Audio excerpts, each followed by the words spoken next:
ভাই বাংলাদেশে কি করা দরকার জানেন? বাংলাদেশে এই মুহূর্তে টাইগারের যে লোগোটা আছে এই লোগোটা বিলের লোগো দেওয়ার দরকার।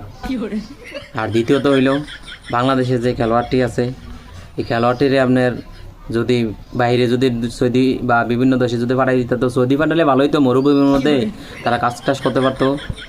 আর যেই রুমে থাকতো এই রুমে এসি ছাড়া থাকতে পারতো, তাইলে তারা বুঝতে পারতো যে আসলে মানুষের ট্যাগ খাইয়া এই নাটক টাটক করে খেললা কি যে আনন্দ পাওয়া যায় এটা বোঝা গেল। যদি নিজে মুনি দিয়ে খাইতে পারতো তাইলে বোঝা গেল। বাংলাদেশের দরকার এইটা এখন। আর বাংলাদেশের সবচেয়ে জরুরি দরকার আপনার লোগোটা এই বাঘের লোগো বাদ দিয়া বিলের লোগো দেওয়ার দরকার।